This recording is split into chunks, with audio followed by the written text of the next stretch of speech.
aku Tilar Swindi, kerap dipanggil Lala. Perkenalkan, nama saya Aina Liza. Nah, kita ini habis keliling dari Kampung Peneleh nih teman-teman. Nah, di situ di Kampung Peneleh kita bertemu banyak sekali destinasi wisata. Mulai dari Masjid Jami Peneleh, Sumur Jobong, Langgar Bukur Kayu, dan juga yang satunya tuh Jembatan Peneleh nih teman-teman.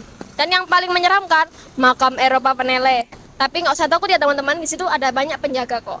Nah, di sini saya akan menjelaskan beberapa hal yang menarik dari Kampung Peneleh. Kampung Peneleh ini banyak sekali yang menarik ya teman-teman. Contohnya itu dari arsitekturnya, perpaduan dari bangunan Jawa dan juga bangunan Belanda. Kala itu Peneleh ini banyak sekali beberapa tokoh yang tinggal di sana, dan juga Peneleh ini termasuk saksi bisu dari perang arek-arek Surabaya. Nah, teman-teman, ada yang tahu nggak asal-usul Peneleh? Asal-usul Peneleh ini ternyata asalnya dari zaman kerajaan Singosari loh. Jauh sebelum Surabaya menjadi sebuah kota. Pada saat itu ada seorang pangeran pilihan antara dengan bupati yang mendapat kekuasaan daerah antara Sungai Kalimas dan Sungai Pegirian. Kemudian daerah tersebut diberi nama yaitu Peneleh. Nah teman-teman, habis ini ada beberapa teman-teman kita yang akan menjelaskan tentang beberapa destinasi wisata di Peneleh. Ikuti terus keseruan kita. Halo teman-teman, perkenalkan nama saya Alwi Safazain. Saya akan menjelaskan Langgar seluas 39 meter ini dulu konon didirikan para ulama yang tinggal di Lawang Seketeng pada tahun 1893 silam. Entitas sejarah ini yaitu bertulisan bahasa Arab, pegon pada Jawa yaitu awitum jumeneng punika Langgar tahun 1893 sasi setunggal, yaitu yang berartinya pembangunan Langgar dimulai pada bulan Januari pada tahun 1893. Halo teman-teman, kita lagi di kawasan wisata Sumur Jobong. Sekarang kita mau masuk ke dalam, ikutin kita terus ya teman-teman. Sumur Jobong di Kampung Peneleh yang diduga berasal dari era Majapahit, yang menjadi bukti bahwa Kampung Peneleh adalah kampung tertua di kota Surabaya. Sumur Jobong ini ditemukan secara tidak sengaja saat penggalian saluran air untuk mengatasi banjir. Sumur Jobong ini memiliki 3 tumpukan jobong yang digunakan untuk penampungan air untuk kehidupan sehari-hari di masa lalu. Halo teman-teman, perkenalkan nama aku Mutiara. Nah, setelah mendengar sekilas cerita tentang Sumur Jobong tadi, kira-kira teman-teman ada yang berandai-andai nggak sih apa saja yang ada di dalam Sumur Jobong tersebut ya? Ternyata banyak banget loh ditemukan sisa rangka atau tulang milik hewan dan manusia. Fragmen tulang hewan yaitu terdiri dari sapi, kerbau, rusa, dan hewan unggas lainnya. Lalu, fragmen tulang manusia terdiri dari 1 individu berjenis kelamin laki-laki, 3 individu berjenis kelamin perempuan, dan 1 bayi berusia kurang lebih 2 bulan setelah kelahiran. Nah, hasil uji analisa korban dari 2 sampel tulang diperkirakan hidup pada periode waktu 1430 hingga 1608 Masehi dan 1640 Masehi. Oke, segitu dulu. Terima kasih semuanya. Halo teman-teman, perkenalkan nama saya Nurizal Alvinda Putra.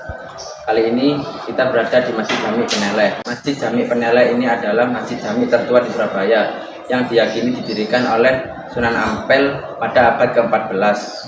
Selain memukau secara arsitektur, masjid ini juga menyimpan sejarah tentang perjuangan Nahdlatul Ulama untuk kemerdekaan Indonesia.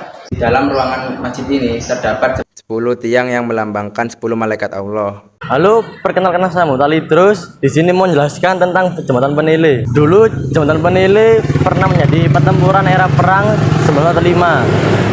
Pertempuran September yang melibatkan arek Surabaya terjadi di sini juga. Dulu Jembatan Peneleh menjadi kawasan elit pada masa ini, teman-teman. Halo, perkenalkan nama saya Muhammad Ali Falbiansyah. Di sini saya akan menceritakan sedikit tentang Makam Eropa. Makam Eropa ini dibangun sejak masa kolonial Belanda. Kompleks pemakaman ini menjadi saksi bisu perjalanan panjang Surabaya dan menyimpan kisah para tokoh penting yang mengukir sejarah di kota ini. Para tokoh selanjutnya akan diterangkan oleh teman saya. Terima kasih. Halo semua, perkenalkan nama saya Karenina dan di sini saya sedang ada di Makam Eropa Peneleh. Tokoh apa aja sih yang ada di sini? Yang pertama adalah H.N. van der Tuk. Beliau adalah peletak dasar linguistik bahasa Indonesia. Yang kedua adalah P.J.B. Peres. Beliau menjabat sebagai Wakil Direktur Mahkamah Agung Belanda Hindia. Yang ketiga adalah Johannes Krukdijian. Beliau adalah fotografi yang terkenal pada masanya. Berikut adalah contoh penjepretan dari Johannes Krukdijian.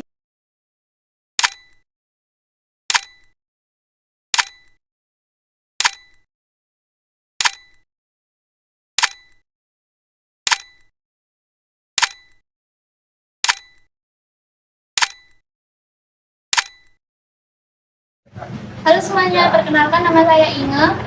Dan di sini kita sedang berada di Museum Cokroaminoto. Mas Cokroaminoto adalah Bapak Pergerakan Nasional Indonesia. Beliau merupakan salah satu sosok yang paling berpengaruh dalam hidup Soekarno. Cokroaminoto adalah sosok pemimpin masyarakat Islam yang dihormati dan berpengaruh.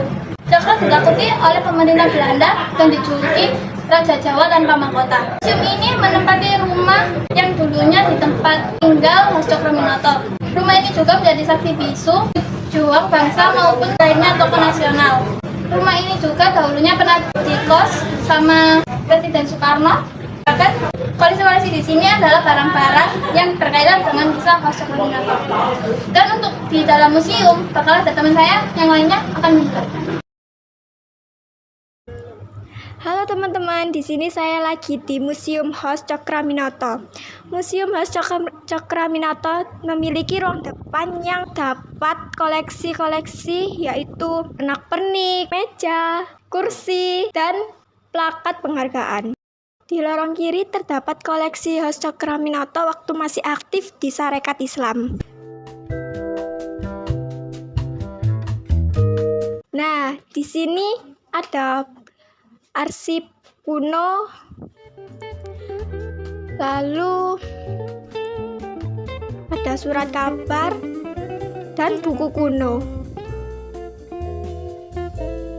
dan boleh dibaca hanya di museumnya aja ya teman-teman.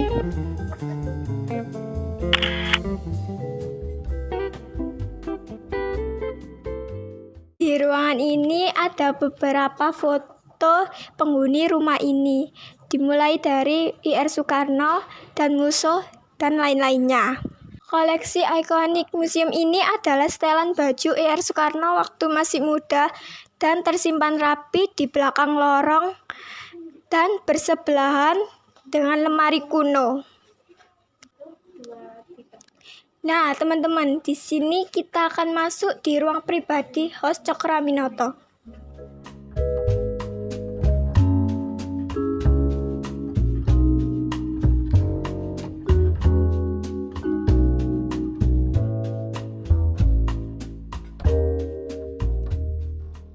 Nah, di sini saya sudah naik ke atas untuk melihat kamar Ir Soekarno. Di sini beliau belajar pidato dan meniru gaya pidato Host Cokroaminoto.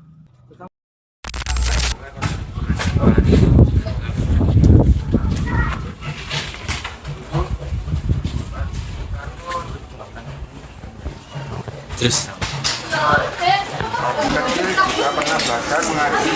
Ini kalau HP. Bisa. Sumur job iya isi. Apa? Ngene ta. coba Pak, arek Pak, iki Pak. Coba arek Pak. Orang kecil.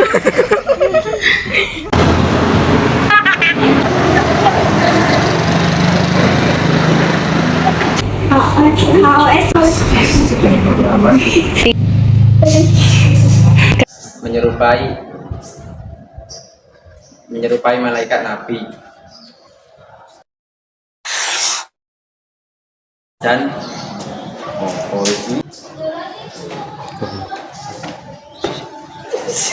kali ini kita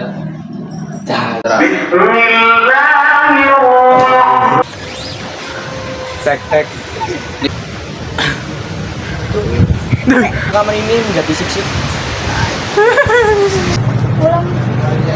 Udah nggak apa-apa. Koleksi di Hai guys. Hari ketiga penele. Yes, aku ada di Sampai apa lagi tadi? Guys, jajan. cagar budaya. Ale. Action. Shooting. Promosi. Gitu guys. Masa enak? Sampean jual depan sekolah kita, Le.